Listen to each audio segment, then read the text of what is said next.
northeastern portion of the state, we welcome you to the Budweiser 200. Good afternoon, everybody. I'm Bob Jenkins along with Larry Newber. This is our first live telecast for 1985. It's a big racing weekend here. Tomorrow, the Valleydale 500 Grand National race. Today, the Budweiser 200 late model sportsman race. Our first telecast, not an IndyCar race, not a Grand National race, but a late model sportsman race. And when you compare it to, say, baseball, Larry, it certainly is AAA league. Well, every year the cars get just a little faster and they certainly get nicer looking, and NASCAR is looking at this division just that way as its next step underneath the major leagues. This is good racing and promises to be an exciting race. 5 former late model sportsman champion are in the starting lineup today. The defending champion, Sam Ard, is not in the lineup. He's still recuperating from injuries late last season. The current points leader, Jimmy Hensley, is in the lineup, and from the Grand National ranks, Jeff Bodine. Well, Hensley and Ard, they have driven the same car in the past 2 years. Ard is still recovering from injuries from a year ago, and Hensley was a bit of a surprise as the selection for replacing Sam in the car. He's already won a race this year. He's been around a number of years in race driving, and he's like the Cinderella story of this year. Then we look at Jeff Bodine. He is the best qualified of all the Grand National stars running in this race. Now, he will not run every race this year on this trail, but how high can he finish in points by running maybe half of the races? We'll see. And the pole sitter for today's race with a new track record here at Bristol is Tommy Ellis. With him, the third member of our broadcast crew today, here is Jack Arute. Thank you, Bob. One of the things that's so great about Bristol International Raceway is it lends itself well to aggressive drivers. And the man who has planked himself on the pole is probably one of the most aggressive in the business, Tommy Ellis. Tommy, it looks like you're not going to have to fight too hard to come to the front today. Well, you know, fortunately, in Freelander Pontiac qualified on the pole, we ran very good.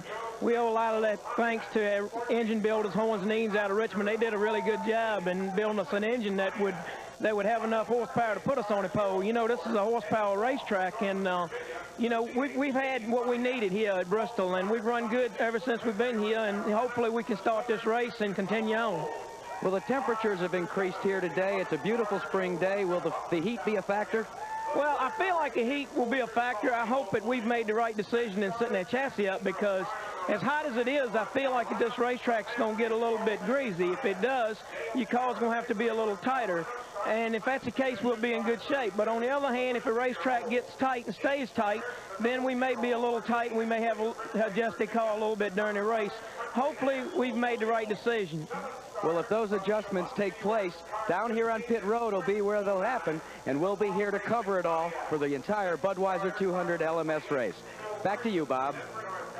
Thank you, Jackie. The Budweiser 200 is brought to you by the STP Corporation. On the world's racetracks and on the world's roads, depend on STP, your car care company.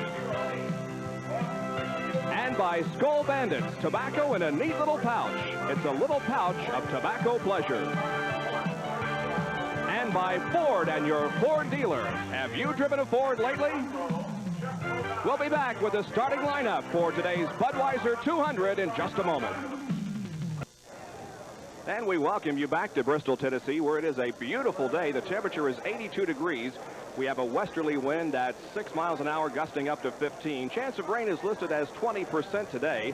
The humidity is 76 degrees, and for the most part, skies are sunny. Now, this Bristol International Raceway is a very unique racetrack. It is a .533-mile oval.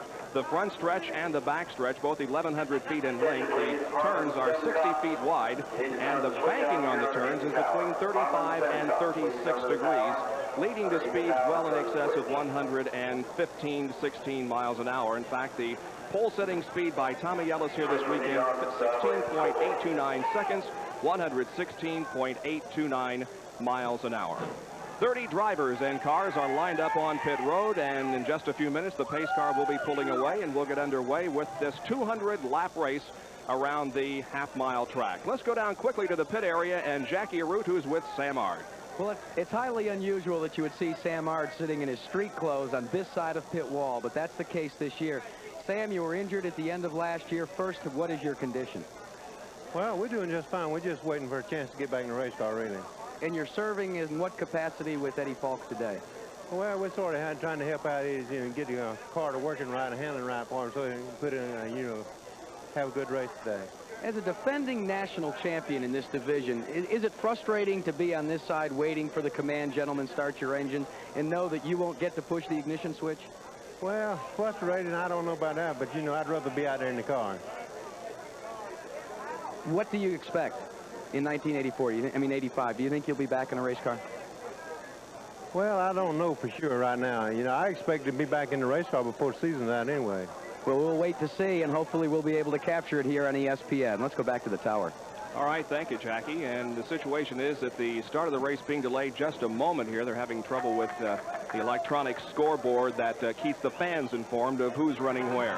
So while we have this momentary delay, before we give you the starting lineups, we'll take this break and be right back to Bristol, Tennessee.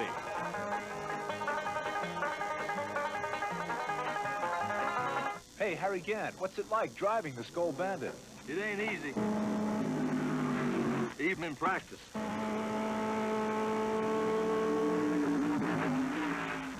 What's it like using Skull Bandits? That's real easy. Skull Bandits is tobacco in a neat little pouch. You don't chew it. Just put one between your cheek and gum and enjoy the refreshing taste. Wherever you are, whatever you're doing. It's that easy. Try Skull Bandits, the little pouch of pleasure, in wintergreen or new mint. Tomorrow, ESPN is your driving force.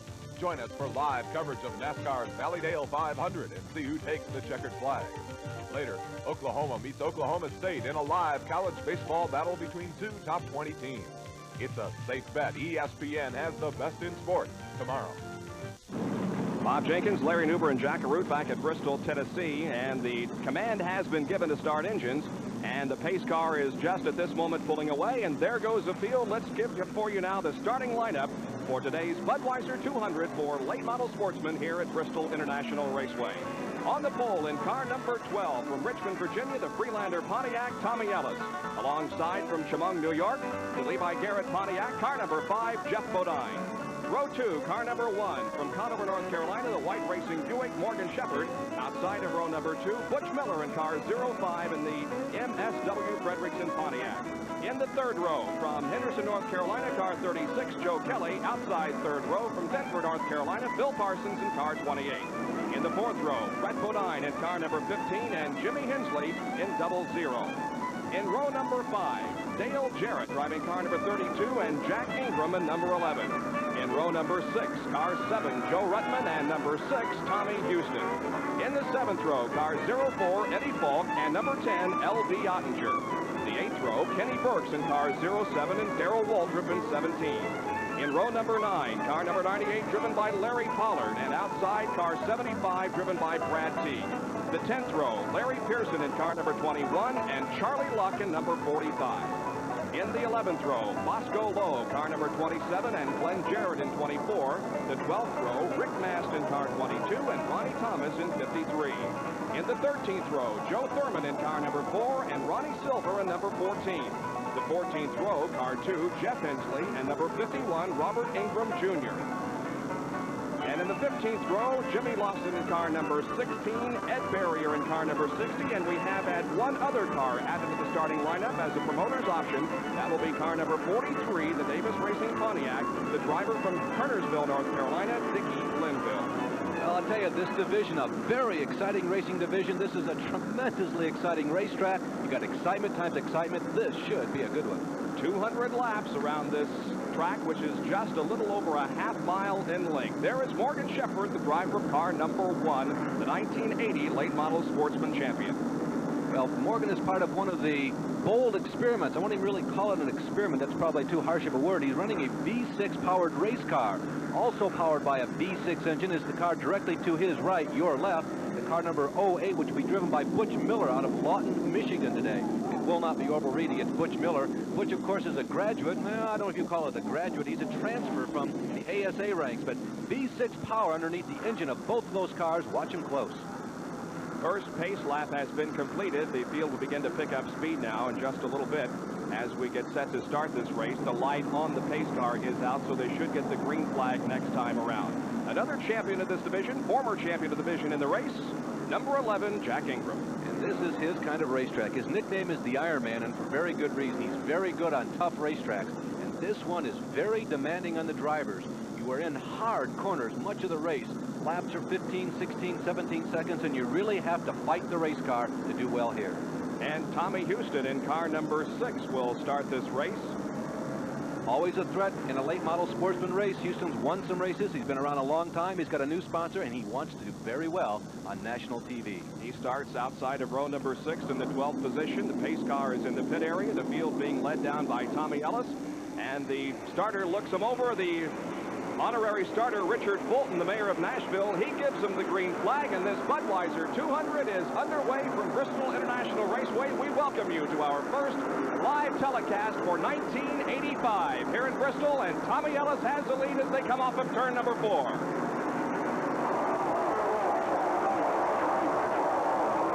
Jeff Bodine is right behind Tommy Ellis. Running in the 3rd spot is Morgan Shepherd, and then the number 08 Butch Miller running in 4th spot. Charlie Luck in car number 45 pulled out of the pit area as the field was getting the green flag, so lapping is already going on. There is Luck in the yellow and green number 45 being lapped by the field in turn number 2.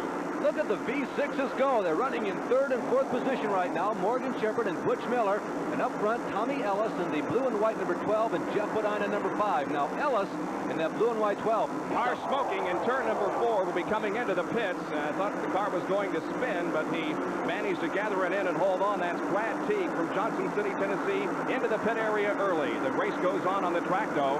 Here is Tommy Ellis still leading the way, followed by Jeff Bodine, then Morgan Shepherd and Butch Miller. Now, Morgan Shepherd's car is a Buick V6, whereas Butch Miller's car is a Chevy V6.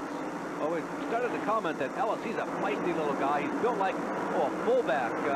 Remember Don Nottingham, who used to play for the Miami Dolphins? In some respects, Ellis is a little bit reminiscent of him, and he really likes this kind of racetrack. It's the kind he can get his teeth into. He'll be tough, but I'll tell you something. I think Bodine is running right now with a great deal of confidence, and as we speak, there goes Bodine testing the inside of Ellis. Bodine is running with a great deal of confidence. He knows he will not run every one of the races on this particular trail this year, and he wants to do well when he's present. So watch the orange and white make that yellow and white number 5. I guess if I were backed into a corner, which is not, I think I'd kind of lean toward him as the winner today, Bob. Let's see how it goes. Well, the banks didn't used to be this high. They used to be at 22 degrees, but the owner of the track decided that he wanted to make them higher for the cars quick fast in the turns. And he has done that job very well, because there are 2 and sometimes 3 lanes for passing in the tight corners here at Bristol. The lead continues to be held by Tommy Ellis, with Jeff Bodine running 2nd, then Morgan Shepherd, followed by Butch Miller running in the 5th position as they come around. Well, I think it's Bill Parsons at 28, Bob. It is indeed Bill Parsons, followed by Joe Kelly in 36, and then car number 15 driven by Brett Bodine. Well, Brad Teague, who was in the pits momentarily, we understand he had an oil line problem. That's the reason for his stop. And that's a big disappointment for him, because that's basically a hometown team. He wanted to do well here. In 10th and 11th position, a couple of veterans out there. The number 6 of Tommy Houston, followed closely by Jack Ingram in car number 11. Well, Brad Teague came in momentarily. We told you he had an oil line problem, and Jack Root was there, and he's got this report on Brad's problem. Jack?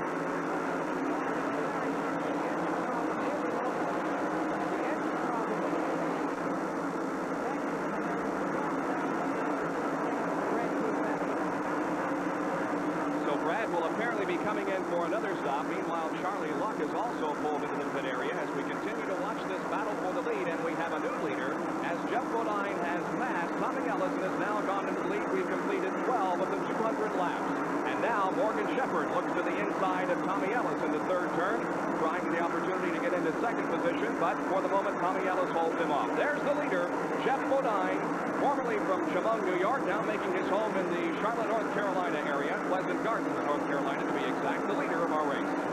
Drivers will tell you, Bob, that this racetrack, there usually isn't too much strategy. Now, we got a little bit of a difference here because this is the first time they've ever gone 200 laps in this kind of car, this kind of track. But for the most part, this is just flat-out racing. You go as hard as you can every lap that you can. So it's unlikely that anybody is holding anything back. Although I will tell you that Ingram and Houston we looked at, they are very much better than this type of racing. Darrell Waltrip has moved up a couple of positions here in car number 17. He started 16th and is now running in 14th spot.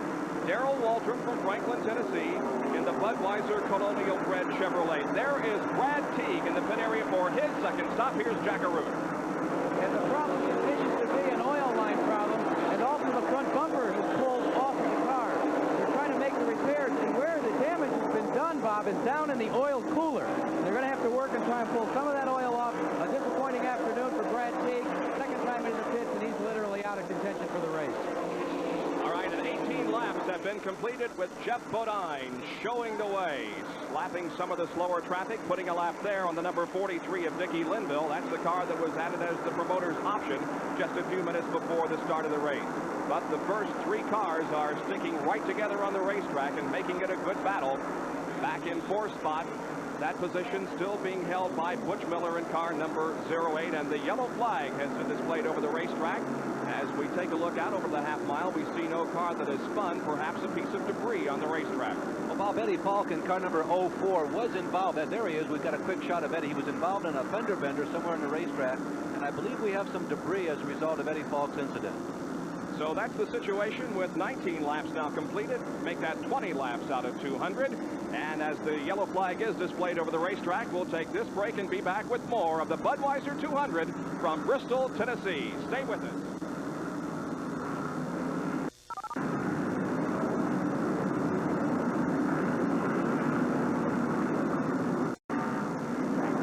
Right here tomorrow at 1 o'clock Eastern Time, live coverage of the Valleydale 500 Grand National Race from Bristol, Tennessee. Several of the drivers competing here today will be in that race also.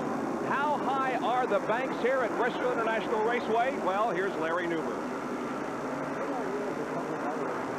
We have visited many high bank paved racetracks. It all began back in 1979 at the Winchester Speedway in Winchester, Indiana. Banked, depending upon who you ask, 33, 34, 35 degrees. Used to be a high banked racetrack in Fort Wayne, Indiana. And in the beginning, believe it or not, the Nashville Speedway had banks just about that high. Now, in support of our broadcast, we've had many dramatic demonstrations as to the drama associated with just standing on a high bank paved racetrack.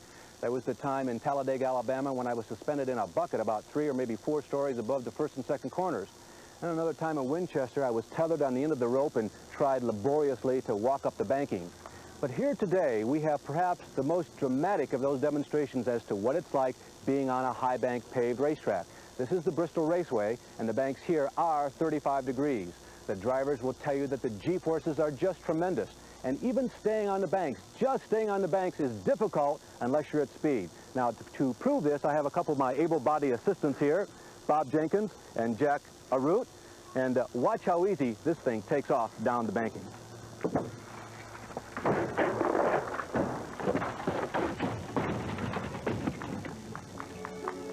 And now another look at as the Volkswagen turns.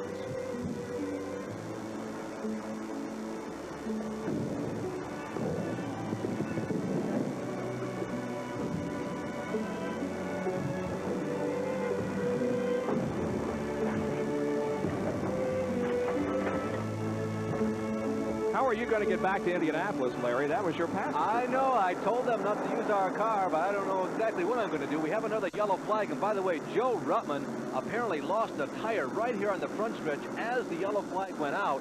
It might be a great break for Ruttman. Now, the rules will allow you to change one tire underneath the yellow flag. The yellow came out before Joe lost his tire, but boy, it disintegrated here right on the front stretch. Let's watch this crew as he comes around now. They got an opportunity to stay on the lead lap. Bit of debris on the racetrack also from this incident as Ruttman pulls into the pit area. The green had just gone on from the yellow flag that involved Joe Thurman in car number 04, or Eddie Falk, I should say. So the Joe Ruttman crew goes to work on that car. Change rubber on the left front.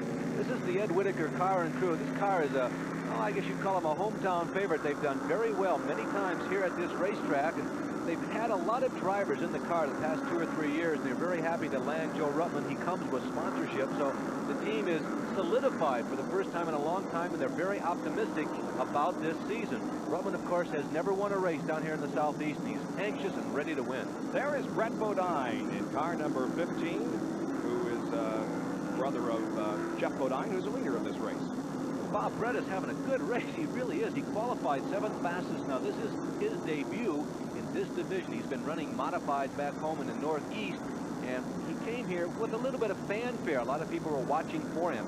They anticipated him to do great things, and I'll tell you, he's had a very successful weekend up to this point. Interesting situation on pit road. The pole sitter, Tommy Ellis, is into the pits for some work, as is the number 32 car of Dale Jarrett, and some of the other drivers also taking advantage of this yellow light situation to come in for a pit stop. Joe Ruttman is back in. They're continuing to look at that car as Tommy Ellis now begins to pull away and goes back into competition. Now we're likely to see some very interesting racing because Ellis was running in second place, obviously running just as fast as anybody on the racetrack, and now he'll be attempting to work his way through the field. 32 laps completed, and Jeff Bodine is the leader. While we're yellow, we'll break away for these messages and be back in just a moment. Larry and I invite you to watch Speed Week every Thursday night at 7:30 Eastern Time. A recap of all the week's racing activity. Of course, we'll have the highlights of this race and tomorrow's Valleydale 500. Thursday night at 7:30 on ESPN's Speed Week.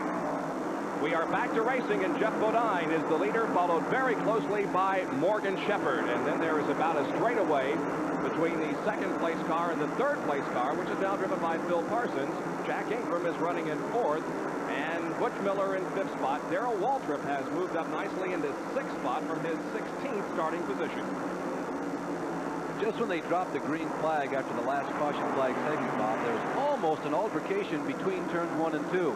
The car was slowing on the inside of the racetrack, and the people behind him scrambled to get out of the way. There's L.D. Ottinger, veteran race driver and a veteran and a many-time winner here at this racetrack, getting a little bit out of shape. Ed Barrier and that number 60 going out of the picture almost got involved, but both of them gathered it back up and took off. No harm, no foul. Yes. Nice job of driving by L.D. Ottinger to save that car. There is Jimmy Hensley in car number 00, passing on the outside Butch Miller. So perhaps that V6 of Butch Miller isn't performing to his liking. He has lost a position here. Yeah, he's lost a couple positions, as a matter of fact. Oh, trouble in turn number 1 and 2. It's Morgan Shepherd, who was running in second place. I heard a tire go. Another car spins. That's Brett Bodine. I heard a tire go, I believe, on Shepherd's car. He was the only driver on the racetrack competitive with Jeff Bodine, and he collided with the outside wall very hard. There was a flash of fire. I think a fuel line may have burst. It went out, and Morgan is still sitting in the car rather quietly. He hit the wall very hard. He was running quite fast, running in second position again behind Jeff Bodine. And then Brent Bodine was the next car and apparently got into some moisture and got on the brakes hard and spun, but he did not hit anything. Brett, incidentally, had just come in for a pit stop and was making his second lap on the track after that pit stop. Here's a replay of what happened. You can see the smoke. It definitely looks like a tire going out on Morgan Shepherd. Apparently a fuel line being burst. Debris from the tire flying up to the undercarriage of the car, breaking the fuel line. Fuel is now being splashed onto the racetrack. There is some fluid, although evaporating very rapidly because it's a hot day. Morgan hits the outside wall. Here comes Brett out of the picture, which you cannot see. He obviously got a little bit into that fluid, went into a half spin.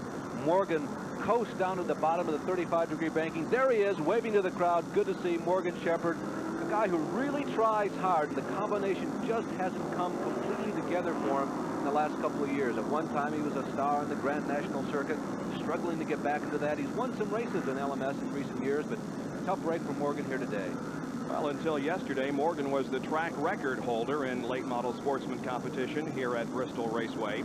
And he also won the most recent late model sportsman race that was held here on this racetrack last fall. But Morgan Shepherd's day is over, as a collision with the outside guardrail has put him out of the race. But as you can see, Morgan is okay. It'll be a few minutes, though, before we can get that car off the racetrack and back to a green flag situation. Bob, that was one of only 2 cars also powered by a V6 here this week. That happened to be a V6 Buick that Morgan Shepherd was piloting. The other V6, Butch Miller, the ASA convert. Here are the point standings as we head into this 4th race of 26 in the late model sportsman series this year. Jimmy Hensley, the leader, with 472 points. Dale Jarrett is 2nd. L.D. Ottinger 3rd. Jack Ingram 4th. And Tommy Houston is 5th in the point standings. These point standings are always very interesting. And look at Ronnie Thomas in number 53.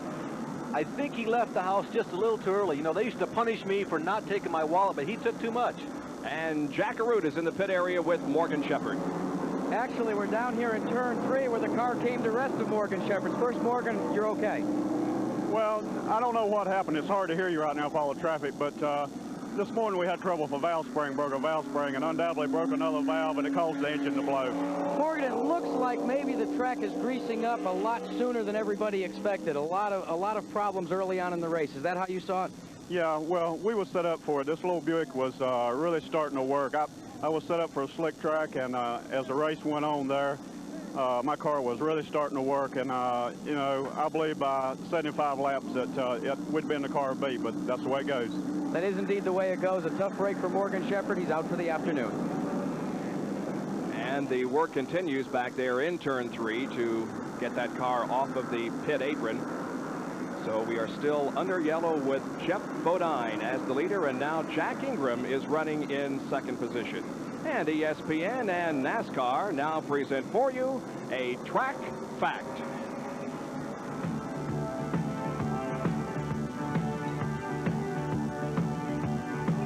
If you watch a lot of sportsman races, you see a lot of this. This is the grill work from a 1979 Pontiac Grand Am. Now, nobody knows exactly the reasons why these are so prevalent. You see a lot of them, but there are some potentially good reasons. It's lighter in weight, it's fiberglass, not metal or aluminum. It's streamlined, and, well, it looks nice. But for the most part, it's just a matter of emulating other people, a matter of keeping up with the Joneses or the Ingrams or the Ards. The way to go, I guess, is Pontiac. Track facts are being brought to you by Levi Garrett Chewing Tobacco. Time after time, the quality comes through. We'll be back with more of the Budweiser 200 from Bristol International Raceway. Right after these messages, Jeff Bodine is the leader. Just hear the stock cars rolling down that high bank track. Better keep your eye on number 5, cause he ain't looking back. That's Levi Garrett. Jeff Bodine. Coming through. And Harry Hyde. Face that flavor coming through for you. Time after time, the quality comes through. That's why Levi Garrett is the brand I'm proud to choose. Levi Garrett. Hello, I'm Jackie Stewart. Join John Bizignano and me on Sunday, 7th April at 11 a.m. Eastern Time for the Brazilian Grand Prix Live. We'll be in Rio de Janeiro to bring you the first of our live coverage of the 1985 Grand Prix season on ESPN. Boy, what an assignment, huh? Rio de Janeiro next weekend, next Sunday, on Easter Sunday. A great place to visit and watch a race from. Bob, that is really a special kind of racing. It's very dashing in an international sense. They are colorful drivers. They have an awful lot on the line. It's a very dangerous type of racing, and it gets pretty good response, I think, on television, as I'm told. That'll be at 11 o'clock next Sunday morning. Well, the yellow is still out, and debris is still being cleaned up and moisture taken out of turn number 2. Here's what happened. Morgan Shepherd loses a tire and spins into the wall. Well, Morgan thinks it was the motor, and I'm going to go with him, okay? I'll accept his opinion. And the explosion, I guess, that I heard, because it was so similar to the one we heard a few laps earlier with Joe Ruttman, it sounded exactly the same. So I guess the explosion was a tire bursting when Morgan Shepherd went into the wall. But what surprised me was that only Brett Bodine was in the oil. Everybody else drove straight through, so it didn't look like there was an oily racetrack. That's why I didn't think, at least initially, it was a motor. All right, let's go to Jackie Arute in the pit area. Some days it just doesn't pay to get up out of bed, and Freddie Falk, the car owner of Eddie Falk's car, number 04, could be saying just that. We saw him be pulled onto pit road because they had the problem, the altercation, had to do some work there, and now we've seen Brad Smith, one of his crewmen, one of his few crewmen, go off to the hospital injured. Freddie, you came here with a weak crew to begin with. You only had 4 people. Yeah, a lot of guys have to work on Saturday and couldn't get off to come with us. And now you're down to 3. What are you going to do for the rest of the race? Well, Joe Thurman's fell out of the race over here, so I borrowed some people from him. Well, that's the way they do it in the racing fraternity. When one goes out, they just chip in to help the other guy. And that crew member is in the ambulance and is going to be taken outside of the racetrack to a hospital to be checked over. And so we're still in a whole situation here. Bob, that is one of the really pleasurable anecdotes of this type of racing, is that the crews do share. They're even sharing people down there. Car number 4 is helping out car number 04, but This is a fraternity. I mean, they get on the racetrack, there are no holds barred. Believe me, no holds are barred. But once off the racetrack, it's a very cooperative effort between everybody, and the next guy wants to see Guy A do just as well as he does, and that's one of the real nice aspects of this type of racing. Late model sportsman racing, NASCAR style. 51 laps completed. Here's the rundown. The leader is Jeff Bodine. Running in second spot is Jack Ingram. Third place is Tommy Houston. In fourth is Jimmy Hensley, and in fifth spot is Larry Pearson in car number 21. Well, Bob, the interesting thing here is Ingram running in second position now and Houston running in third. You know, they haven't been up to the front showing their peacock speed feathers. They haven't been real obvious in this race. And I tell you, these two guys are very experienced in this kind of racing, and one of the tricks of the trade here is to make that car be consistently fast all day long. Tires often are a big story in this type of racing. And Ingram and Houston are two of the real professionals at knowing how to win a late model sportsman race. We told you earlier that for the most part, this is flat out racing, put to the floor all the way. But there is some strategy, and in a 200 lap race on this type of racetrack, I got to tell you, Ingram and Houston would be two of the very best. Now the signal has been given that we'll go green next time around. Pace car's light is off, and Jeff Bodine is right behind the pace car in front of Jack Ingram in car number 11, and there is Larry Pearson in car number 21. Well, he won a race last year. This, of course, is one of David's sons. He began this race in 19th position in the Chattanooga Chew Pontiac. He qualified at 112.5 miles an hour, and he's been steady, he's been consistent, and suddenly, after all these yellow flags and Morgan Shepherd's wreck, he finds himself in 5th position. He's a threat. Pace car pulls into the pit area as the field comes around turn number 4, and the pace is picked up as Bodine steps on the accelerator, and the race resumes now on lap number 53. And as before the yellow came out, Jeff Bodine and Morgan Shepherd were pretty much pulling away from the field, and now Bodine does it once again.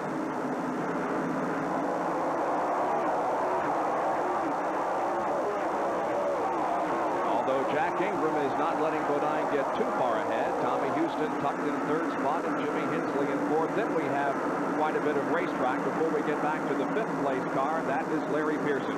I think it's too early to really race in terms of a challenge, Bob. So I would expect Ingram and Houston to not really show us too much more than what they're showing right now. That's not to say that I believe that they are not giving all they have, but if they have anything left, I wouldn't expect Jeff to get up there and challenge Jeff just yet. We've got 200 laps in this race, and we are still well short of the 100-lap mark.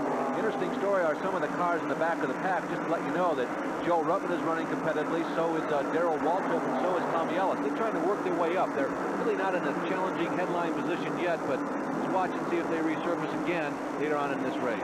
Jeff Bodine, by the way, has won a race already here in 1985 in the late model sportsman competition. There have only been 3 races, and Jeff was the winner at Daytona, the first race of the year. Dale Earnhardt has also won in this division, and Jimmy Hensley has also visited Victory Lane. There is Robert Ingram Jr. in car number 51, and Tommy Ellis in number 12, who's trying to get back up front. Well, if you don't think this is a contact sport, keep your eye on Tommy. He is fighting the ground, I'll tell you, and he's ready to get around Robert Ingram Jr. Tommy will be on the outside there in the red numeral, blue and white number 12, and watch for him to get around Robert. This time by down the front stretch. Remember, just 15, 16 seconds a lap. I'm a little quick on that. 16 or 17 seconds a lap. And here comes Tommy Ellis. The Tommy Ellis freight train is moving up. And that car right behind Tommy Ellis is Rick Mast, car number 22. Rick from a very interesting little city in Virginia, Rockbridge, Bass. And there's the number 43 car of Dickie Linville pulling to the pit apron and headed for pit road. And he hit the wall here in the front stretch, I believe, Bob. He grazed it, but the interesting thing was it happened right in front of Jeff Bodine and Jack Ingram. Jeff went way down to the inside of the track, Jack to the extreme outside, and both of them got through, even without so much as a slide. Here is Jack Arute, who observed what happened down there on the front stretch. Well, it was a very close call for Jeff Bodine, because as they came up out of the hole in turn number 4, the 43 car just walloped the outside retaining wall. He tried to keep it up against the wall. Bodine wasn't quite sure where to go, because the car kept weaving back down to the inside. Bodine got on the binders real hard, and by the time they hit the start-finish line, he chose the inside, and that seemed to be the quick way. Well, the second of the V6s is in the pit area. Butch Miller visits the pit road as we continue to watch the activity on the track. There it is, the second V6 car in the race. Morgan Shepherd is already for a pit stop, but it's a rather quick stop, and he's back out there. Well, V6 Power has won races already in 1985 in the All-Pro circuit. Butch Lindley and Neil Bonnet have won main events with V6 Power. Those happen to be Neil Bonnet French cars, by the way. So this was a little more than an experiment. They do have some track history behind them. And Phil Parsons has also come in with, it looks like, an overheating problem or a blown engine. So Phil Parsons is out of the contest. Other cars that have dropped by the wayside include Dale Jarrett, Kenny Burks, Charlie Luck, and Joe Thurman. All of those drivers out of the competition, in addition, of course, to Morgan Shepherd, who had the encounter with the retaining wall in turn number 2. Jeff Bodine, the leader. Right behind him is Jack Ingram in car number 11. So it's basically a two-car race here, as the third-place driver, Tommy Houston, is about now a half a straightaway behind Jack Ingram. And we're also very sad to report to all of our fans, or at least all of his fans, down in the Hendersonville, North Carolina area, Joe Kelly, who runs a red number 36, is also slowed and pulled to the inside of the racetrack. We mentioned Joe because he's not normally one of the top names in this type of racing, but he was the 5th fastest qualifier here this week. He was running competitively. He's been on ESPN a couple times now and done well, but Joe's day has ended early. Well, this was supposed to have been the 5th race of the series. However, last weekend's late model sportsman race at Martinsville, Virginia was rained out and rescheduled for next Saturday. As we take a look at Jack Ingram. And Joe Kelly was very impressive in a qualifying race that was held last Saturday, but he is out of the race this afternoon here at Bristol.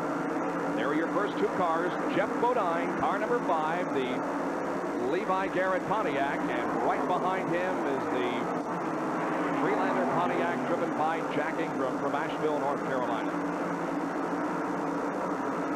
There is Jeff Bodine continuing to lead this race, going into one of the high bank corners, and I tell you, that is a trick in itself, just getting used to being on 35-degree banking most of the day on this racetrack. One of the drivers doing double duty here this weekend, late model sportsman today, Grand National tomorrow, Bill Parsons. He's with Jack Arute in the pit area. Bill, a few less laps than you had hoped for this weekend. You're out early in the Budweiser 200. What happened? I think something happened to the engine, Jackie. I'm not sure whether it dropped the valve or cracked the piston, but when the race started, our Enterprise Chevrolet Skull Band was a little bit loose, but we came in and Richard and Andy made some adjustments. I believe we'd have been in pretty good shape, but it wasn't to be today. What about tomorrow? Are you looking forward to that run tomorrow? Did you learn anything today that you can use tomorrow? Well, the track is quite a bit looser than when I was practicing the Grand National car earlier on, so I would say we'll go over there and start tightening the Grand National car up now, too. You had a chance to test some of the competition. Who do you think's got the edge right now out there? I would have to say Bodine. He looks to be pretty strong to me. Well, we see we've got a caution, and there could be some more action. Let's go to Bob and Larry. And the reason for the caution, Jackie, is a motor problem with Glenn Jarrett, car number 24. Smoke pouring from that car, and the yellow comes out. And just before he had a motor problem, out on the backstretch, Larry Pollard pulled in with smoke pouring from that race car. Well, Bob, one of the reasons for the setup, let's call it a problem or a setup phenomenon, how it's changed here. We've had basically overcast skies for the past couple of practice days here at Bristol. Today, bright sunshine. Also, there's sealer on this racetrack, not a new pavement, but new sealer, and it's much more slippery. We can actually see it from our announce position than it's been the last 2 days. It even begins to deteriorate just a touch as this race goes on. Our leader is coming into the pits. Jeff Bodine in, and now Jack Ingram will inherit the lead as pit stops are being made by several of the cars. Jimmy Hensley is also in, Tommy Ellis, Joe Ruttman, L.D. Ottinger is in, as is Larry Pearson in car number 21. We'll watch Jeff Bodine here as the crew works on the right side of that car. The windshield is wiped off, but now Jeff is going to have to fall in at the rear of the field and will have to make his way back up through the field to regain that top spot. Well, everybody had to stop at least once, so this is basically a routine pit stop. You see a lot of the top contenders in the pits right now, so depending on how things go, this might be the only time all these guys are in the pits. And Bodine, has a relatively close call in the pit area. He gets beat by Larry Pearson leaving the pits. Tommy Ellis is out in front of Bodine. This could be a very interesting race when we come back. And an interesting Jackman down there. I think Jack Arute is with this famous race driver. Well, no, he's not really a famous race driver today. He's just a plain old Jackman on the pit crew. We're going to have to let him go. He's got to go back to work again. It's David Pearson, a Winston Cup Grand National Champion in his own right, runs on the Winston Cup Tour for a limited number of races. His son Larry brings in the Chattanooga Chew number 21, and they're going to change the left side tires. They changed the right side before. You get a good look at how older David Pearson works the jack. He looks a little bit like Junior Johnson, doesn't he, Larry? Hey, Jack, now we know why Larry got out so soon the first time. That's right. He moves it real quick. We had a chance to look at Larry, too, and he let us know that the car's real loose. He was signaling it to us before, so they're trying to make some adjustments to the tire stagger. Let's see if we can get David now and get a few comments here. Lift that jack up there, David. Just come right over here and look in the camera there. What's it like to be lifting a jack instead of going through the gearbox out there? Well, not too bad. I didn't know I was so good on a jack. Well, somebody said you look like Junior Johnson a little bit. Well, I ain't quite as fat as he is. Seriously, though, how's the car working? No, working real good. You know, he come up to fifth and stayed a little bit loose, so that first time we put some wedge in it, so he should be in good shape now. Well, hopefully you'll be in good shape by the end of the afternoon as well. Let's go back to Larry. There are only about 2 people get away with saying that about Junior, David and probably Darrell Waltrip. And Jeff Bodine comes in for a second pit stop. We are under yellow at Bristol in the Budweiser 200. We hope you'll rejoin us when our action continues. Jack Ingram leads. Tommy Houston is second.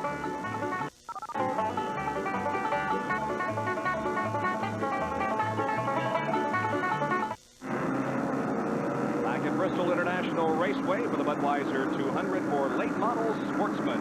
The pace car is still out on the track, leading the field around slowly. We are yellow because of a couple of blown engines, namely that of Glenn Jarrett and of Larry Pollard.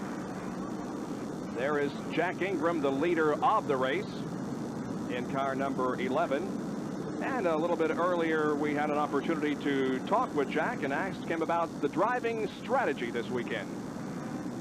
This is not the normal run-of-the-mill short track. You got some super speedway turns here. Does it demand a different driving style than, let's say, a Martinsville or a North Wilkesboro? Oh, yeah, this is probably get more sensation of speed here in just about any racetrack you run on, including Daytona. Daytona is long and stretched out, and the turns are so big and long. Here, they have 8th-mile turns, 8th-mile straightaways. It's fast. It's a fast run here at night. You can't even hardly figure out where you're at a lot of times. The daytime's not all that bad, but yeah, this is really unique. This is not an average run-of-the-mill half-mile racetrack, that's for sure.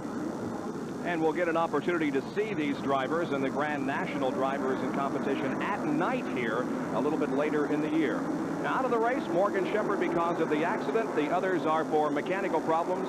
And there you see the list of them, including Butch Miller in that V6 and Phil Parsons in car number 28. So the green comes out once again. We're back to racing with 80 laps completed. We have 120 more to go. Jack Ingram is the leader. Tommy Houston running in second position.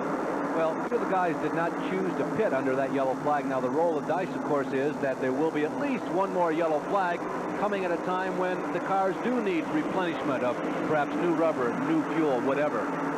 Very seldom do these races run more than 100 laps under green without any yellow. So Ingram and Houston, who are running up front right now with their experience, they pretty much predict that there will be at least one more yellow flag. But if in the case there is not one more yellow flag, they will be working from an extreme deficit. Ingram is fourth in the point standings as we watch L.D. Ottinger from Newport, Tennessee, move up in that Schlitz Pontiac. L.D. started from 14th position and is running well within the top 10 now. But the word is that he is being black flagged. It's difficult to tell whether or not a car is smoking or whether he is smoking the tires, because most of the cars that do go through the corners pretty quick smoke the tires. But this, we believe, is because of a oil problem, and he is being black flagged. Well, there's the 10. The drivers are being signaled electronically that this black flag is for L.D. Ottinger. Disappointment for L.D. He's from Newport, Tennessee. That's about 75 miles down the interstate. Now, he hasn't won one of these races since 1977. The black flag's still going out for L.D. Now, it's not a matter of obstinance necessarily. It's very difficult to see in this racetrack. Things happen very quickly. You turn one whole lap in 16 or 17 seconds, so it's very possible that Ottinger just hasn't picked up on the black flag yet. And look who has moved up from 16th starting position to third. That is Darrell Waltrip, number 17 in the Budweiser Colonial Red Special. running in third spot right now, and there's a fourth place, the number 22 of Rick Mast. Boy, this must be Rick Mast racetrack. He has finished 4th, 5th, and 4th in the last 3 races here. He always seems to do well at Bristol. Right now he trails that man, Darrell Waltrip. Darrell, as Bob mentioned, has moved up to 3rd. He's been running very fast and very consistent all day long. That two-tone blue car, Rick Mast, and Waltrip is slowing.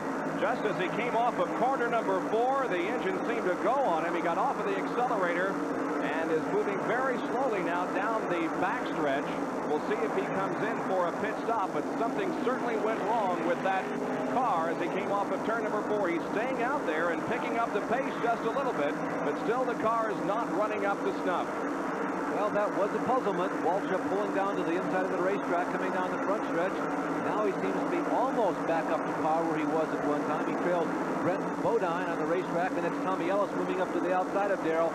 Darrell obviously busy right now, checking all the gauges on the racetrack. He is not at 100% maximum performance. He's fallen back to 6th position. Jeff Bodine has moved into 7th spot now. Remember, he came in for the pit stop during the most recent caution period, so Jeff Bodine is headed back up toward the front. This will be interesting to see what develops with Darrell Waltrip. It's unlikely that that was a strategic move, that he simply decided to slow the pace down that suddenly, because he has lost a couple of positions since he slowed down, but Waltrip does seem to be at least running at almost the same speed as the leaders. And there is the acknowledgement of the black flag. L.D. Ottinger has come in. The crew raises the hood on the car to see if they can fix the problem. And if they can, of course, he'll get back out there, but he's losing valuable seconds and valuable laps in the pit area. L.D. Ottinger.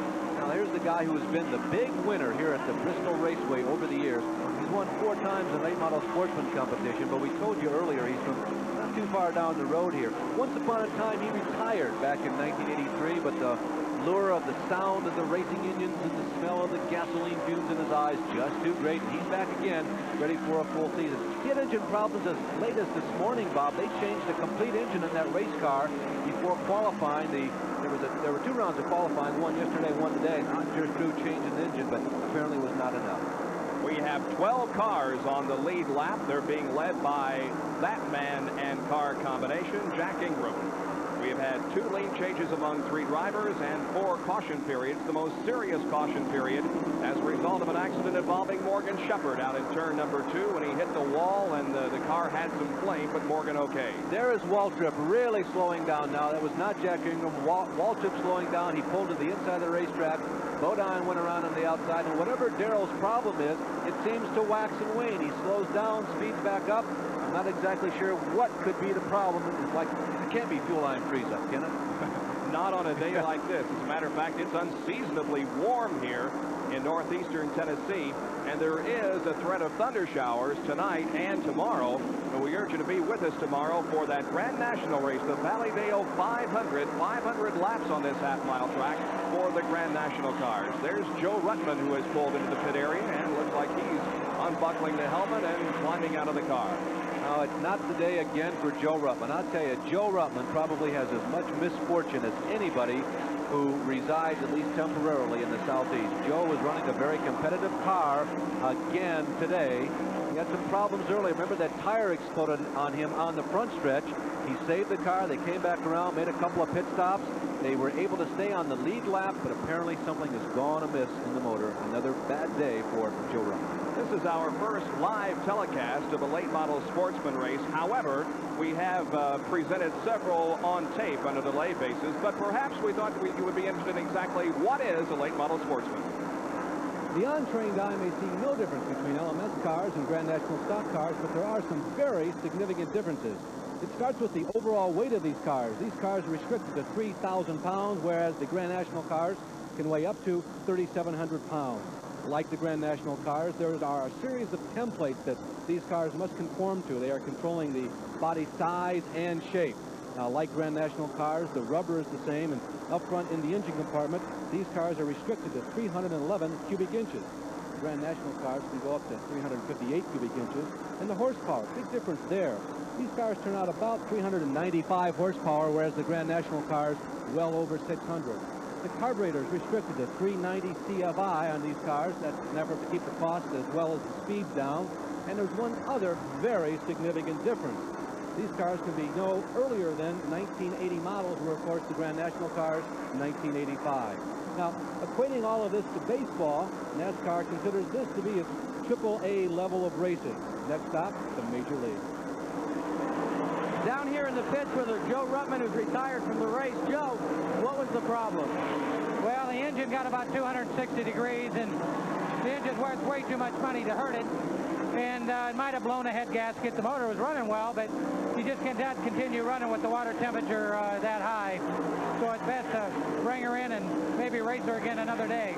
The outside temperature here is a little hotter and more humid than most people had expected. When you go to your Folgers car for tomorrow, will you now make some adjustments?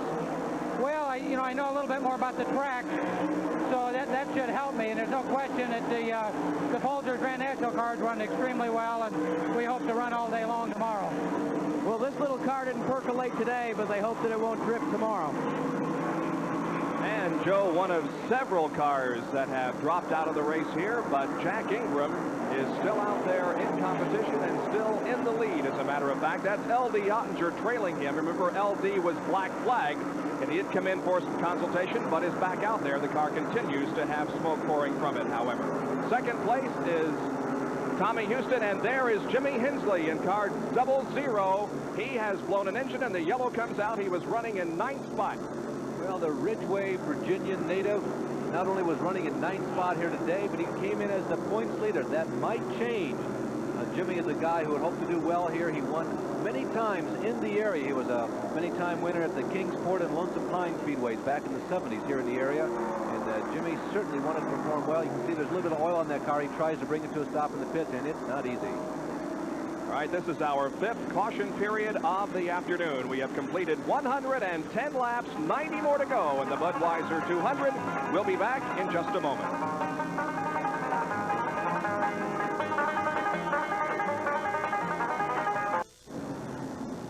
A reminder that tomorrow at 1 o'clock Eastern Time, we'll have live coverage of the Valleydale 500 from here at Bristol International Raceway for Grand National cars. The green flag has fallen once again on the Budweiser 200 for late model sportsmen.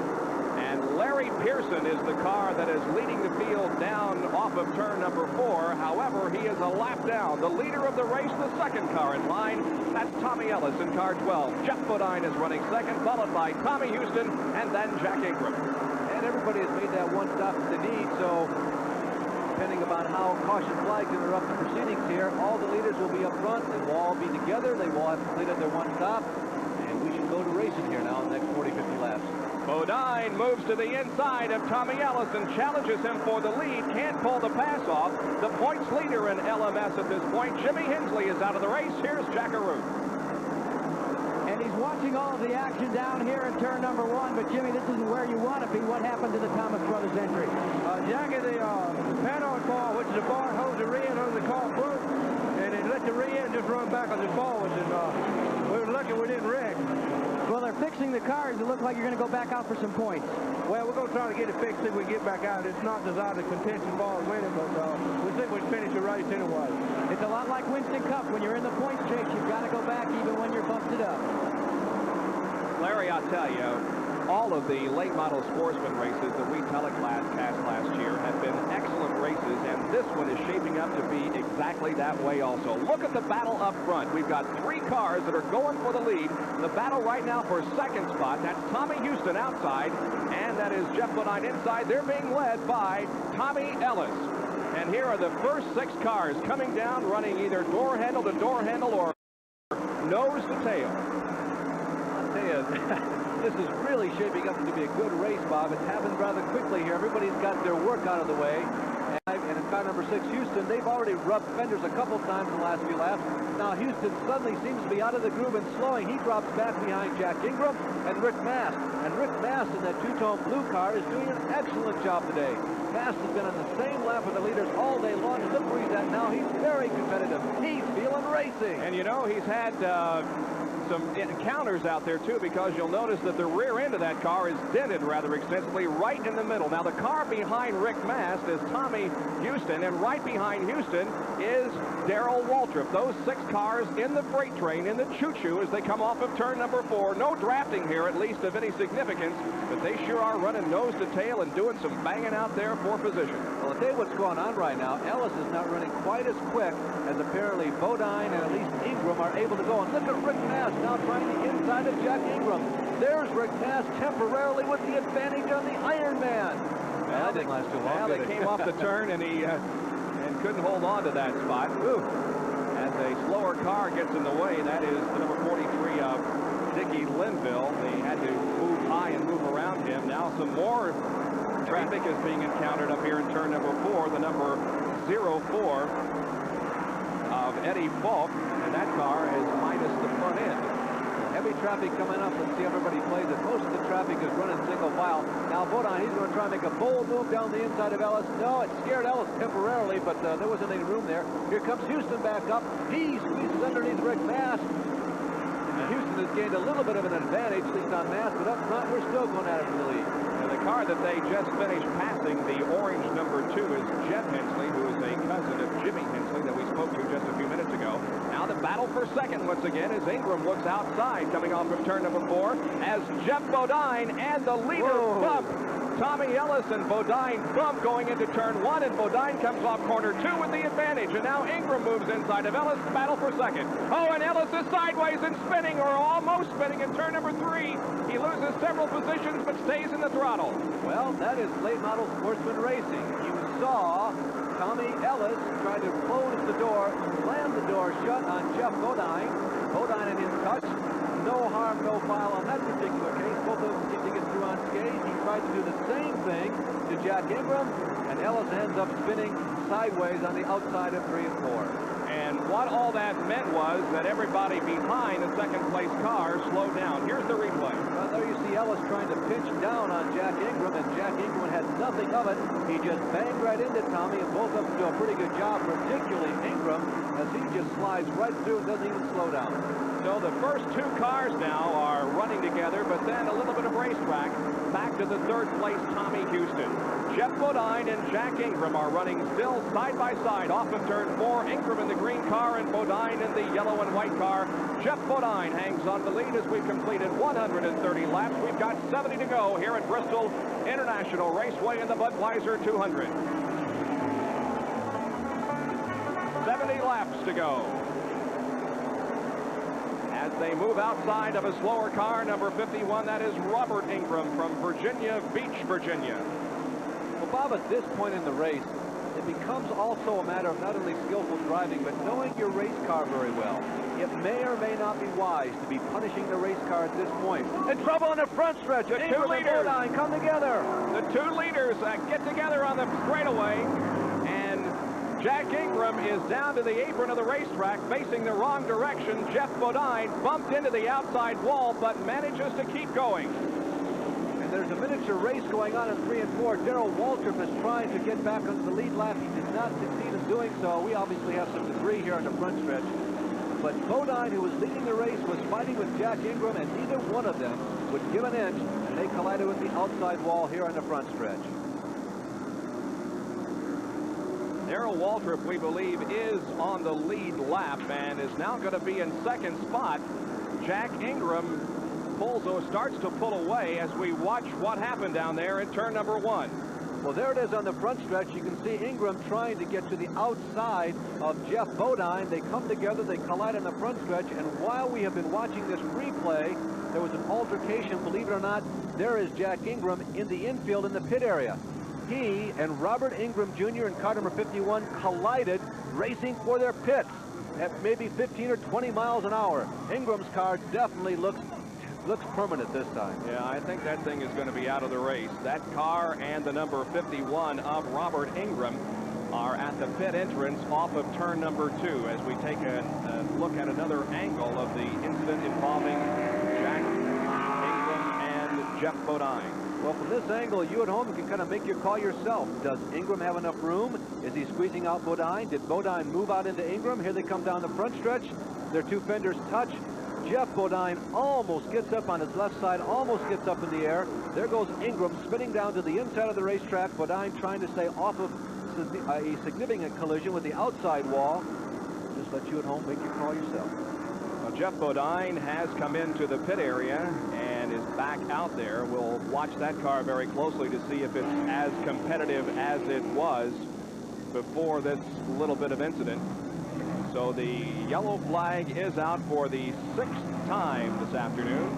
135 laps have been completed. There is the wrecked car of Jack Ingram, car number 11, who was battling with Jeff Bodine for the lead when they came together in turn number 1. And Jeff Bodine is pulling that car behind the wall, so it looks like it could be all over also for Jeff Bodine. Well, we'll be back with more of this race.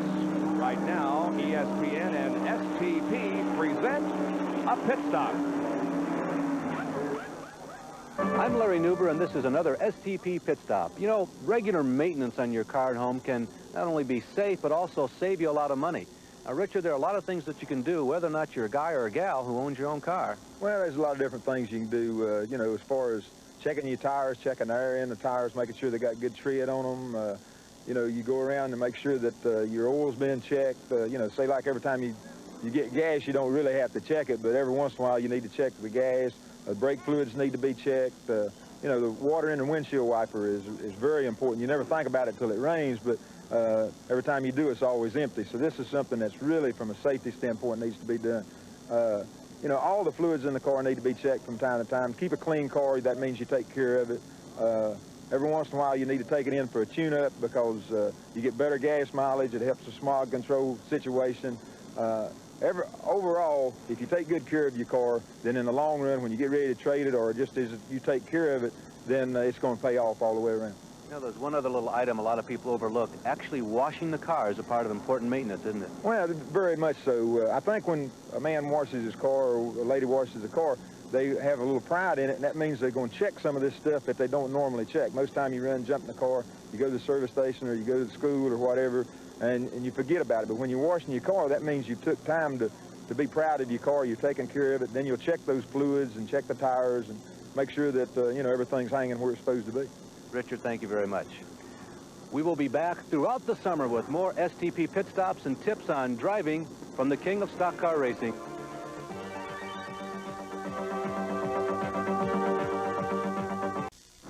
139 laps are completed, and here are the top 5. Tommy Ellis, the leader. Ronnie Silver running 2nd. Rick Masters 3rd. Darrell Waltrip 4th. And Tommy Houston running in 5th spot. Now, those 5 cars are on the lead lap. In 6th position, we have Larry Pearson. Then 7th is Bosco Lowe. 8th is Ronnie Thomas. And in 9th spot, unofficially, Ed Barrier. Now, let's go down to the pit area. Jackaroo tees with Jeff Bodine. Jeffrey, exactly what happened out there? Well, first off, we had a right front shock mount break. We brought a short track car here, and it just wasn't strong enough for the strain that this track puts out to it. That broke off, so I slowed up. And then when I got out back in the lead, that let Ingram get outside of me off this corner, and I didn't see him up to my corner. And when it came off, I came out to the wall where the groove is, and I got turned sideways into the wall, and then, you know, the rest is history. You saw what happened. It's starting to look like a demolition derby out there, though. Is that normal for this type of racetrack? Well, it can't happen here. Yeah, the speeds are fast. So much strain on these race cars. Like, we broke a shock mount. I think my brother bent a mount in the rear suspension. You know, it's just a tremendous amount of strain on this racetrack. Most everybody just has a regular short track car here, and they're really not strong enough for this type of racing. Plus, I guess a few guys might be making a few mistakes out there, but it has been an awful rough race. Well, a tough day for Jeff Bodine, but he'll be back in the field tomorrow for 500 times around this racetrack. And we'll be here live with that coverage for you at 1 o'clock Eastern Time. We are still under caution at Bristol International Raceway. We'll have more in just a moment in the Budweiser 200.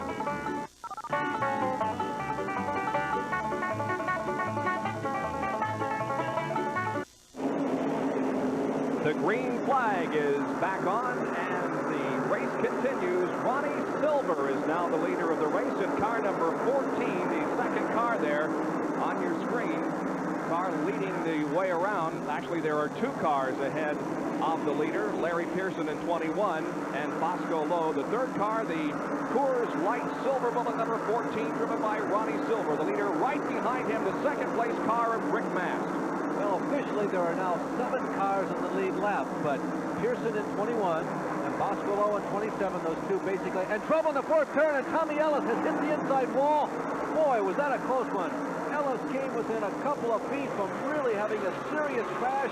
He hit the inside guardrail with the left side of the car. Jackie Arute saw it. Jack, what happened?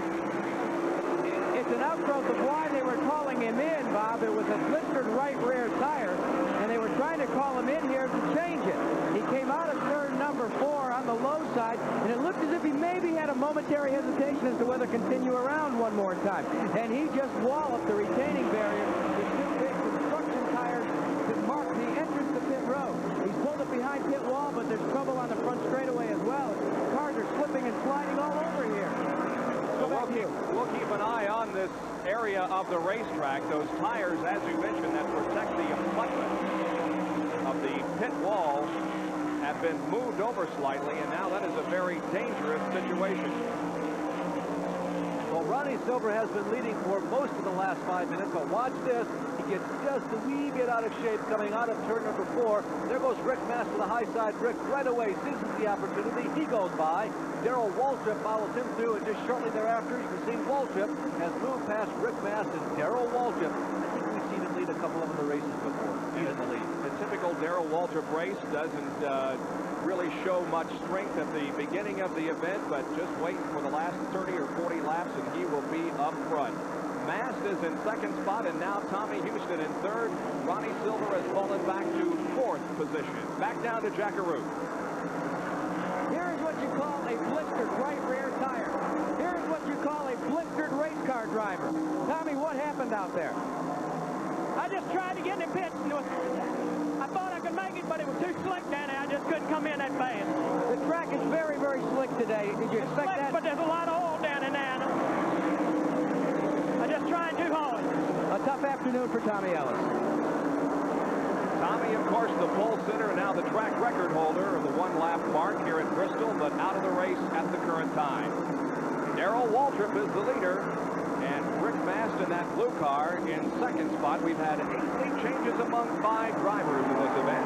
Tommy Ellis was the early leader. Jeff Bodine has led. So has Tommy Houston. So has Jack Ingram and Ronnie Silver. And now Darrell Waltrip is in front. Well, Bob, without a doubt, Rick Mast in that 2-tone blue car would be the sentimental favorite here at Bristol. This track has treated him very well in recent years, and it looked like he was in a nice position to maybe waltz home the leader here. But Darrell Waltrip has come from hiding position in the bushes and gotten around Rick Mast. What we have is a relatively young driver, Rick Mast, trying to find the right combination to unlock the secret to beating the veteran Darrell Waltrip. Yellow flag is back out of the racetrack. I don't know exactly the reason for the incident, but this will give Rick Mast a breather and move him right up to the tail of Darrell Waltrip. What they're going to do, Larry, is move those big tires back into their position, because that is a very dangerous situation down there at the entrance to pit road. So there are the crew members and some of the officials here at Bristol Raceway that are going to roll that tire back into their proper positions. This will be quite an accomplishment for Darrell Waltrip. He started this race in 16th position and now leads. He was out-qualified by about 3 miles an hour. Ellis qualified at 116.8 and Waltrip qualified at 113.9. Jimmy Hensley, the points leader, is back out onto the racetrack. We interviewed him, of course, a few minutes ago while he was sitting in the pits. And he's back out there just trying to accumulate more points that he hopes will carry him to the Late Model Sportsman Championship this year. 155 laps been completed now. The leader is Darrell Waltrip. Running in second position is Rick Mast. We'll be back with more in just a moment.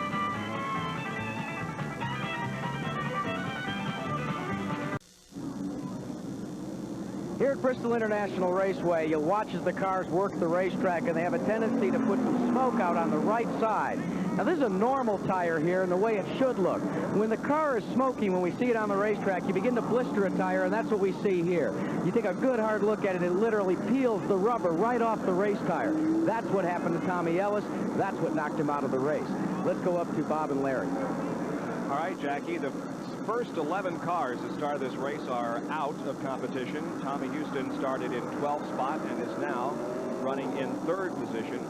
Darrell Waltrip has come from 16th starting position to lead this race, and Rick Mast is running in 2nd spot.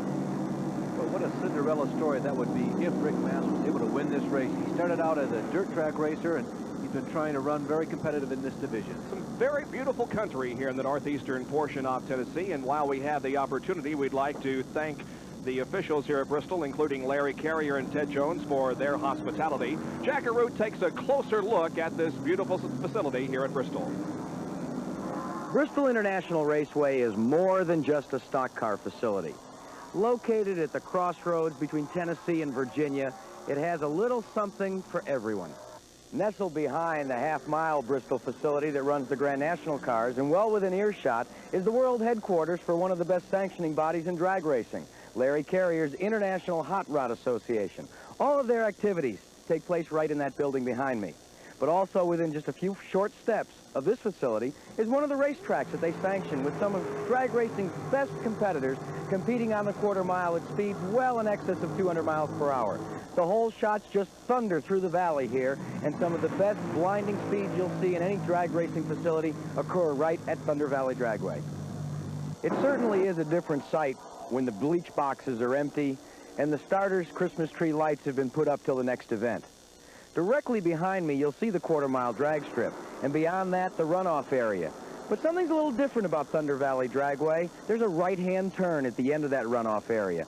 The reason? Well, there was a mountain in the way, and it would have taken too much dynamite to go through it, so they went around it.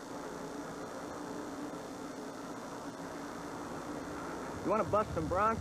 Well, you can do just that behind Bristol Raceway as well, at the Thunder Valley Stables and Showgrounds. Now, the barns behind me are where they house Arabian show horses that are sold periodically here. And in front of us, right here across this fence, is a rodeo stadium where they bring in some of the best professional rodeo riders to the southeast, right here within earshot of Winston Cup Grand National Racing. The entire Bristol facility is such a wonderful melding together of horses and rodeos and drag racing and Grand National stock car racing. You name it, it's here at Thunder Valley. And the thing that's most impressive to me is the cleanliness. The whole place is just so spotless. Well, almost. Back to you, Bob. You ought to be glad you're working in the pit area today, Jackie, instead of where you were yesterday. I have no comment about it. 162 laps have been completed, and Darrell Waltrip has taken off like a shot and now has about a half a straightaway advantage on Tommy Houston running in second. When the green came out just a couple of laps ago, Rick Mast got off to a very couple of positions. Yeah, Bobby seems to be completely back up the top speed again. He's lopping off some of the tail enders with a great deal of speed, but he's lost too much ground to really be a challenge to Darrell Waltrip. He's put Tommy Houston comfortably in second position behind that man, behind Darrell Waltrip. And running in third is Ronnie Silver, who had to pit. We were a little surprised when he came in under the last yellow flag. But at this point, we have no idea if Mast has a chance or not, because he's running very hard to get caught up. But without another caution flag, it's pretty unlikely that Rick has a chance now at victory. But he's really running fast, I'll tell you that. Late model sportsman series has really changed in the last couple of years. It used to be a very minor league where they ran just about every Friday night or Saturday night, but now it's a 26 event series and competing on 9 super speedways, and it of course attracts some of the best local drivers from this area of the United States and the Grand National drivers on occasion. And the Grand National competitor, Darrell Waltrip, is the leader of this Budweiser 200 here at Bristol this afternoon. Now, one of the guys who has showed up here this week to run in the Bristol Raceway is that man right there. If you follow Grand National Racing, you might recognize the name Ronnie Thomas. 32 laps to go. Ronnie Thomas has had some trouble in the race here today. He did not qualify particularly quick on this basically half-mile racetrack, but Ronnie wanted to show up and run and do well because he too is almost like a hometown boy. His hometown of Christiansburg, Virginia, is just up the road north of Peace along the interstate. Christiansburg, Virginia is. Ronnie's the guy who's been struggling, trying to make a name for himself in Grand National racing the past few years, and every once in a while picks up one of these late model sportsman rods. There's Waltrip, the leader, and now Rick Mast, who had backed off when the green came out several laps ago, is back up there and battling for position. As a matter of fact, he has just passed Tommy Houston, and Rick Mast has now put himself in second position once again. There he is, the blue car, headed down the backstretch. Ronnie Silver has also moved around Tommy Houston. So Silver is in third spot, and Tommy Houston is back and forth. Well, there's no way, because we only have 28 laps left, that Mast is going to catch Darrell Waltrip. But I got to believe right now that Rick Mast is the fastest guy on the racetrack. He has really put 5 sails to the wind and has taken off. He has improved his stock in life by 2 positions in the last couple of laps. It's about a half a lap lead, though, for Darrell Waltrip. It's really hard to say what happened to him when the car just wouldn't work a few laps ago, and he lost several positions and a lot of racetrack, but now he's apparently got the kinks worked out of that car and is in second spot now. There's Ronnie Silver from Asheville, North Carolina. He runs in third spot. Now, the man who is from the city on a plateau, Asheville, North Carolina, it's near the Smoky Mountain National Park, and it's really a beautiful setting if you've never been to Asheville, North Carolina. Silver has been a consistent top 5 finisher in this type of racing, and it looks like he has another one coming in here today. Well, we'll see how good Larry Nuber is. He said he thought that Mast was running faster than Darrell Waltrip. We'll see. I'll stick my neck out on the line. I timed Ronnie Silver, or rather Rick Mast. He was at 17.56 seconds. So then you cheated. I have really stuck myself out on the line. I have not timed Waltrip, but as I mentioned, Mast was 17.56. Let's see. And there's the clock. 17.4 seconds on that lap for Darrell Waltrip. Now, as soon as Rick Mast comes around, or maybe we'll give him another lap, we'll see how fast he's running. We'll do that next time around. Well, so far it looks like I'm a deceiver for 1/10 of a second. Okay. Mast now headed down the backstretch into turn number 3.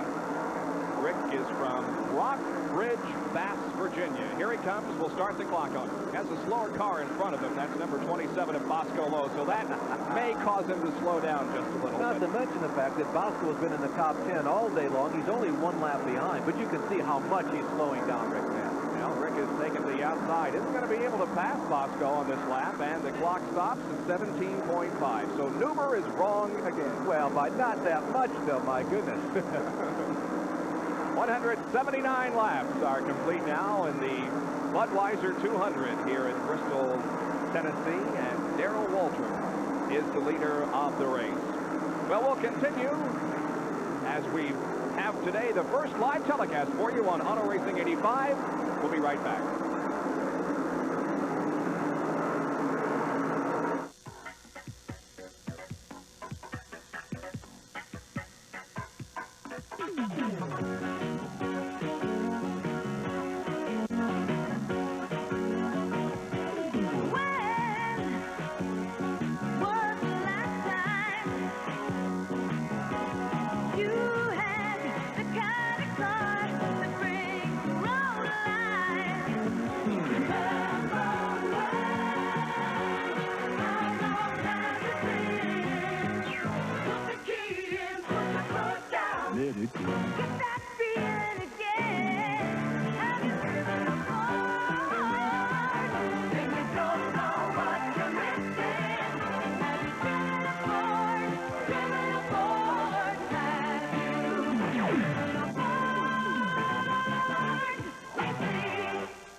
Just hear the stock cars rolling down that high bank track. Better keep your eye on number 5, cause he ain't looking back. That's Levi Garrett. Yapoda. Coming through. And Harry Hyde. Taste that flavor coming through for you. Time after time, the quality comes through. That's why Levi Garrett is the brand I'm proud to choose. Levi Garrett. Back in Bristol, Tennessee, the Budweiser 200, where Darrell Waltrip has the lead, about a half a lap lead now on second place. Rick Mast, the average speed of this event to this point, 71.865 miles an hour. We have had 9 lead changes, and the 6 drivers have been in the lead. And the only serious accident occurred up in turn number 2 early in the race when Morgan Shepherd had a rather serious encounter with the outside wall, and there was a little bit of flame involved in the crash, but Morgan okay. Then there was an accident involving Jeff Bodine and Jack Ingram, but those drivers also okay. Other than that, it's been a pretty clean race and a very competitive one. And only 12 laps to go. This race is almost over. Remember, this is just a half-mile racetrack. Very short time it takes to get around here, so Waltrip really looks to be in good position. There you see him putting a lap on Tommy Houston. He is lapping the 4th place car right now, so Waltrip is running pretty fair country in his own right. He's moving to the field. He's lapped a lot of cars in the last 10 laps, and despite the fact that he has a comfortable, healthy lead, Darrell Waltrip is not slowing down a bit. Pumping in tires, going to the 35, 36-degree bank. Only 3 cars now on the lead lap, and Darrell is coming up on the 3rd place car driven by Ronnie Silver, and will undoubtedly be lapping him in just a few laps. L.D. Ottinger runs right behind Darrell Waltrip. L.D. had some smoking problems with that car earlier and was called into the pits, and he made several pit stops, as a matter of fact, but we see no evidence of smoke from that car now. As a matter of fact, L.D. is hanging right with Darrell Waltrip. Darrell Waltrip from Franklin, Tennessee, Owensboro, Kentucky, of course, very much a part of the history of this driver.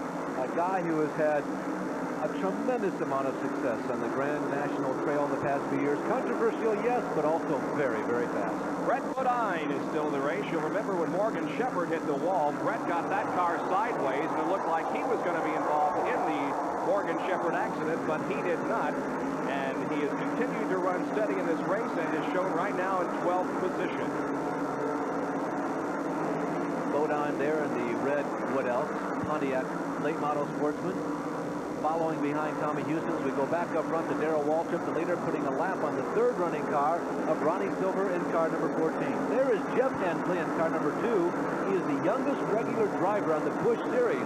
He actually started racing cars way back when he was in high school. Now, this is Jimmy's cousin, not the brother of Jimmy Hensley, but Jimmy's cousin. Matter of fact, that car zone is maintained by Jeff's father, who used to campaign race cars for Jimmy Hensley. Darrell Waltrip has passed Ronnie Silver, so now there is only one other car besides Darrell Waltrip on the lead lap, and that is Rick Mast. And I don't think that he's going to be able to lap the 2nd place car because there's about a half a lap difference between the two, and we now only have 4 more laps to go. Well, when you're on the lead, I suppose the laps go by very slowly, but boy, do they go by quickly when you're watching here from the grandstand. With just those 16-second laps, you look down at your piece of paper, you look up, and 5 laps have gone by, and Waltrip is really making the most of it.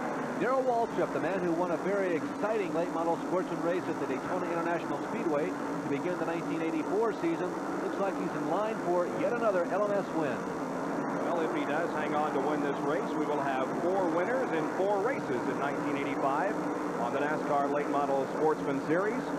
Bodine, Earnhardt, Hensley, and now it looks like that Darrell Waltrip is going to put his car into victory lane. By the way, this is a Goodies 300 invitation race. There are a series of these Goodies invitation races held. The winner automatically gets an invitation to the Goodies 300, which is held yearly during Speed Weeks at Daytona International Raceway. The white flag has been displayed. Darrell Waltrip on his final circuit. And he comes off of turn number 4, takes the checkered flag. Darrell Waltrip salutes the crowd and wins the Budweiser 200 here at Bristol. And 2nd place, Rick Mast, is in turn number 4, and a very, very good performance today by Rick Mast, 2nd place. Well, Bob, that's 4 times in a row the young man from Virginia has finished in the top 5, and this is his best finish ever in his career in the late model sportsman division. 2nd place for Rick Mast, and he has one heck of a lot to be proud of here today. And as we indicated, quite an accomplishment from Darrell, who started in 16th spot. There's the Coors Light Silver Bullet driven by Ronnie Silver coming into the pit area, and he is shown as the 3rd place finisher. Unofficially in 4th will be Tommy Houston, and in 5th spot, Larry Pearson, car 21. Well, Ronnie Silver makes the habit of being in the top 5 as Silver and Houston come together. They're in the pit area. Have perhaps a couple moments of discussion about that. Ronnie Silver makes the habit of finishing in the top 5 in this type of racing. He has done it again. Waltrip, by the way, has won 4 times previously in the late model sportsman division. Now, this division was reorganized in 1982, so actually the career statistics only go back as far as 1982. Darrell has always been a force in this type of racing, but since the reorganization back in '82. He has won 4 times, now 5 times, the 5th win in his career for Darrell Waltrip. 6th place finisher shown is Bosco Lowe. 7th would be Ronnie Thomas. Then 8th, Jimmy Lawson. 9th spot, Jeff Hensley. And in 10th, the number 04 of Eddie Falk. Well, there's Darrell Waltrip's car being pushed into victory lane. Well, these drivers will next move back to the Martinsville, Virginia. It's just a little racetrack. I guess they call it a half-mile now, don't they? I've never been quite sure exactly what it is, but I know it's real beautiful. I know that. Yeah, it really is. It's one of the most beautiful racetracks in this area of the country, and Clay Earls, the owner of it, is very proud. Unfortunately, a rain out last Sunday of the 500 lapper, 3 divisions, so they rescheduled for this coming Saturday. But just to give you an idea of the versatility of the cars and drivers in this division, after running at Martinsville, Virginia, we will next see these late model sportsmen on the 1.366 mile racetrack at the Darlington, South Carolina. And if late model sportsman racing is a contact sport, Darlington ought to make this a collision sport. That is always exciting. You see the LMS cars and stars at the Darlington racetrack. There's Darrell Waltrip pulling into victory lane. I guess a route that he probably knows pretty well. He's been in there a few times in the last 10 years in his career. Well, the average speed of the race, 74.372 miles an hour, and I will never forget the late model sportsman race that we had last year at Darlington. It was one of the most outstanding races I have ever seen. Well, it's a tight racetrack to begin, and when you try to run 2 and 3 abreast, it makes it even tighter.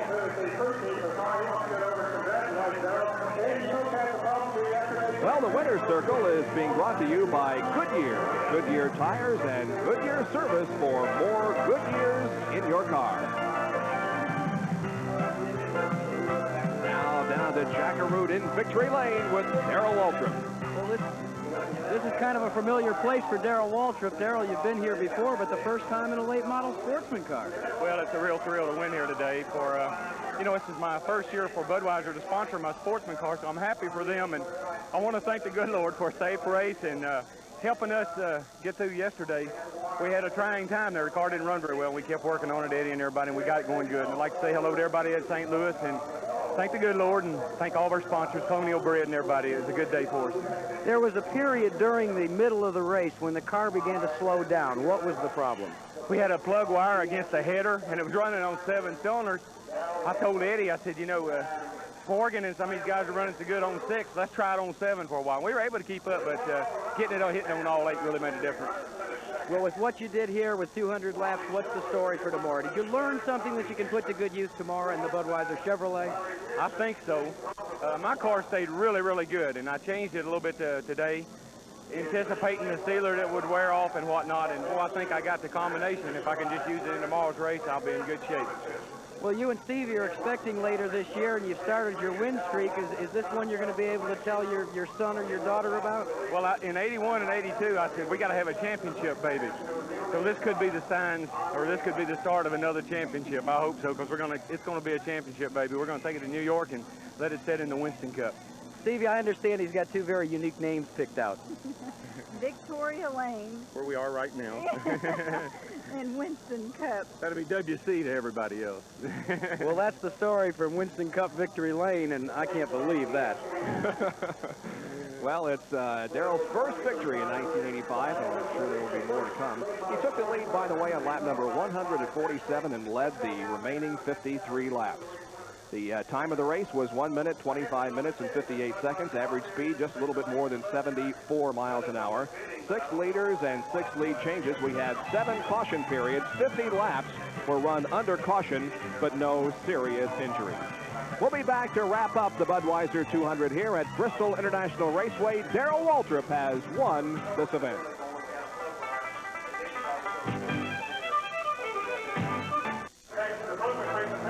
The Budweiser 200 has been brought to you by Budweiser. For all you do, this Bud's for you. And by STP Corporation. On the world's racetracks and on the world's roads, depend on STP, your car care company. And by Ford and your Ford dealer. Have you driven a Ford lately? We urge you to be with us at 1 o'clock Eastern Time tomorrow for the running of the Valleydale 500 Grand National Race right here in Bristol, Tennessee. That's live tomorrow at 1 p.m. as we take a look now at the top 5 finishers in this Budweiser 200 for Larry Newber and for Jackie Root. This is Bob Jenkins saying so long. We'll see you tomorrow at 1 o'clock from Bristol International Raceway.